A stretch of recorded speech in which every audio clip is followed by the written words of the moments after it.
Oke, ketemu lagi di Hot Room. Berikut ini adalah infografis beberapa kasus kekerasan seksual di institusi pendidikan tahun 2021. Beberapa kasus kekerasan seksual di institusi pendidikan selama Januari hingga Desember 2021. Januari, pertengahan Januari 2021, dugaan pelecehan seksual oleh oknum dosen W terhadap mahasiswi FIB Universitas Udayana Bali. Hingga kini belum ada titik terang terhadap kasus ini. Februari, pertengahan Februari 2021 di Cianjur, seorang guru agama AW yang diduga melakukan tindak asusila terhadap 5 santriwati Madrasah Ibtidaiyah. Maret, 12 Maret dilaporkan kasus 25 anak di bawah umur alami kekerasan dan pelecehan seksual di sekolah Taruma, Papua oleh seorang pembina berinisial DF. April, seorang oknum pendeta berinisial BS sekaligus kepala sekolah di Medan dilaporkan melakukan kekerasan seksual kepada 6 siswinya yang berstatus pelajar SD. Mei, 29 Mei 2021, pemilik sekolah ternama SPI di Kota Batu Malang berinisial JE dilaporkan oleh Komnas Perlindungan Anak atas kekerasan seksual, kekerasan fisik dan verbal, serta eksploitasi ekonomi terhadap belasan hingga puluhan anak. Juni, pertengahan Juni 2021, seorang guru ngaji sekaligus pengelola sebuah rumah hafiz di Sidoarjo, AH, melakukan kekerasan seksual pada 25 santri binaannya sejak 2016. Akhir Agustus 2021 terungkap kasus dugaan pelecehan seksual yang dilakukan tenaga pengajar atau dosen terjadi di Institut Agama Islam Negeri Kediri terhadap mahasiswinya. Desember, Heri Wirawan, seorang oknum guru agama menyetubuhi 12 santrinya selama kurun waktu 2016 hingga 2021. Belum selesai kasus di Bandung, kekerasan seksual juga dilakukan oleh MAYH terhadap 15 siswi sekolah dasar di Cilacap. Selanjutnya di Tasikmalaya terjadi kekerasan seksual yang melibatkan 9 korban santriwati yang dilakukan oleh seorang oknum guru. Dan ada pula kekerasan seksual di Depok yang dilakukan oleh seorang oknum guru berinisial MMS terhadap 10 anak didiknya. Pelecehan anak di mana-mana. Komisi Perlindungan Anak di mana kau? Ibu Retno, di mana kau? Untuk apa ada Komisi Perlindungan Anak? Kok malah menjadi-jadi ini kasus ini? Ya, Bang Hotman, Komisi Perlindungan Anak Indonesia itu dari Undang-Undang Perlindungan Anaknya kami memang tugas dan fungsinya kan pengawasan. Ya. Nah, sepanjang tidak muncul tadi ya, tidak melaporkan, dan kami paham bahwa korban-korban kekerasan seksual ini kan semua relasi kuasanya timpang ya. Ya. Kemudian yang kedua, pasti anak-anak ini punya ketakutan melaporkan ya kekerasan seksual karena berbagai sebab. Ya mulai dari aib, merasa aib, yang kedua juga tekanan-tekanan, ditambah lagi adalah stigma yang biasanya diterima oleh korban-korban kekerasan seksual. Yang terakhir, banyak anak tidak paham bahwa itu adalah bentuk kekerasan seksual karena mereka belum memahami konsep kekerasan seksual itu sendiri atau konsep hubungan intim. Nah, kalau di data kami pengawasan terhadap berbagai kasus, kalau ini kan jadi ketika pengawasan sekolahnya sendiri atau madrasahnya atau ponpesnya kan dilakukan oleh kementerian terkait. Ya. Artinya izin misalnya dari yang Heri ini itu ketika diberikan izin oleh Kementerian Agama, apakah tidak dicek ke lapangan bentuknya kayak apa, gurunya ada berapa, situasi seperti apa. Nah, kok sampai dapat izin. Lalu yang kedua adalah data kami sendiri menunjukkan bahkan sebelum pandemi pun angkanya tinggi juga kekerasan seksual. Nah, untuk itu pada tahun 2018-2019 misalnya 88% kasus yang kami tangani kekerasan seksual pelakunya guru. Pelakunya guru. Dan 64,7% terjadi di SD. Jadi korban SD memang lebih banyak. SMP 23%, SMA atau SMK itu 11%. Jadi bagaimana kalian proaktif agar daripada menangani sesudah kejadian tidak ada istilah apa mencegahnya gitu? Pencegahan itu sebenarnya dilakukan oleh juga kementerian terkait, Bang. Tetapi tadi, satu misalnya, Kemendikbud, Ristek itu selangkah lebih maju. Pertama, menterinya memahami bahwa ada 3 dosa besar pendidikan, yaitu kekerasan seksual, perundungan, dan intoleransi.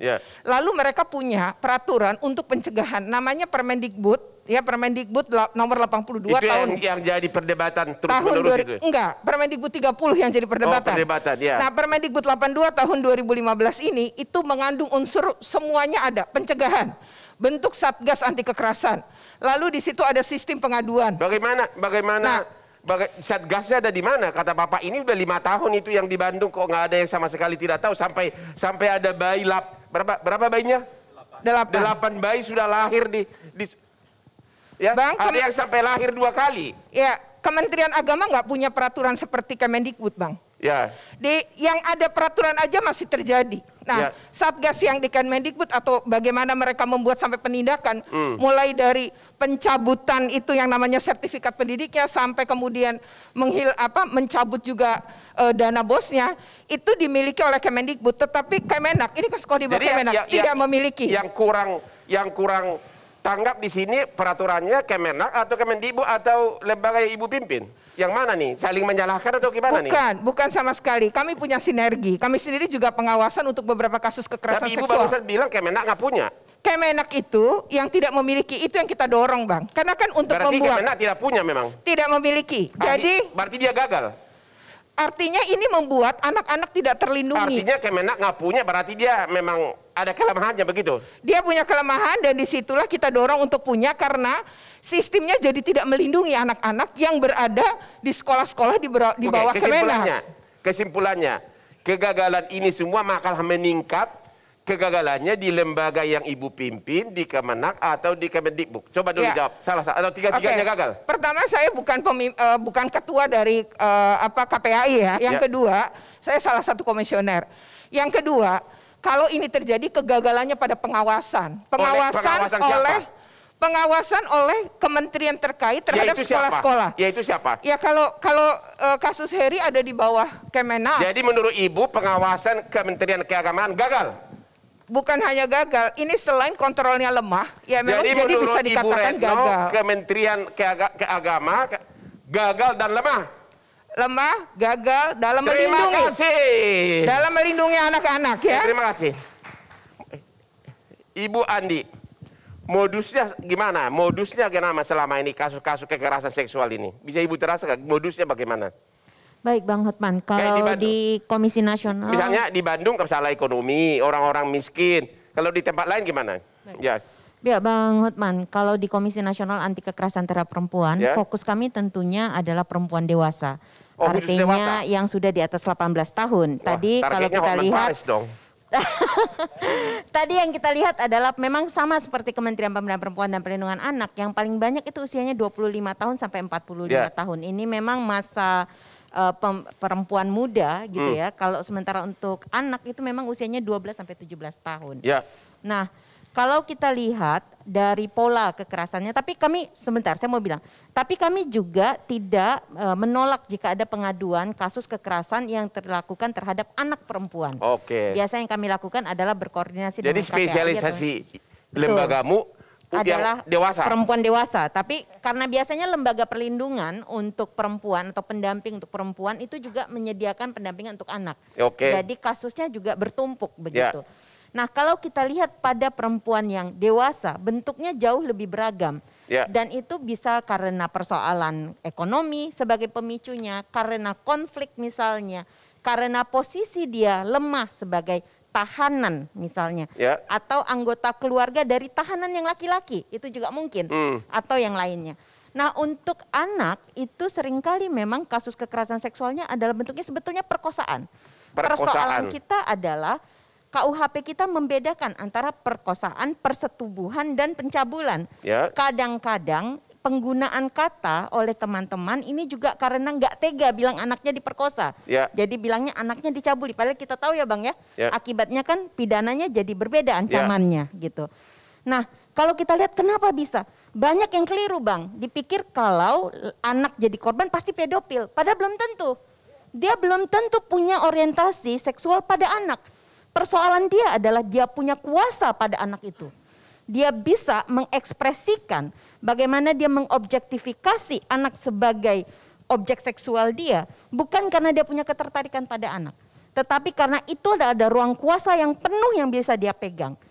Dan cara dia melakukannya bisa jadi tidak pakai ancaman kekerasan, bisa jadi tidak pakai tindakan kekerasan, tapi dia akan menggunakan pernyataan-pernyataan yang sebetulnya bisa kita sebut bujuk rayu, yang membuat anak itu bingung. Pertanyaannya, kalau sudah bujuk rayu dan berlangsung sampai 5 tahun seperti kata LPSK, sudah berlangsung 5 tahun dengan anak yang sama dari umur 11 berlanjut sampai umur 14, mau sama mau, itu masih kekerasan seksual nggak? Masih. Kok mau sama mau? Masih, karena di dalam Undang-Undang Perlindungan Anak, persetujuan anak itu tidak bisa menjadi dasar untuk menyatakan suka. Tidak ada mau sama antara ketika dia adalah anak dan orang dewasa. Harus dilihat, Bang. Kalau di Undang-Undang Perlindungan Anak memang melakukan hubungan intim dengan anak di bawah umur, benar, itu kena 15 tahun penjara. Pidana, betul. Dan itu bukan hubungan sukarela. Kita harus lihat, tadi saya sampaikan, dia tahu persis anak itu di dalam penguasaannya. Kalau di KUHP kita ada pasal tentang pemberatan soal penguasaan tadi. Jadi dia tahu persis anak itu tidak akan bisa menurut Ibu, memberikan keterangan ataupun pelaporan. Anak di bawah umur walaupun hubungan sudah berlangsung bertahun-tahun mau sama mau, tetap itu bukan hubungan atas dasar mau sama mau. Bukan, dan harus dipahami bahwa anak yang sudah bingung, itu dia tidak bisa membedakan apakah itu sebuah peristiwa kekerasan dan peristiwa yang tidak boleh. Pidananya tetap ada. Pidananya tetap ada dan harus diberatkan. Kita istirahat dulu, akan kembali setelah headline berikut ini.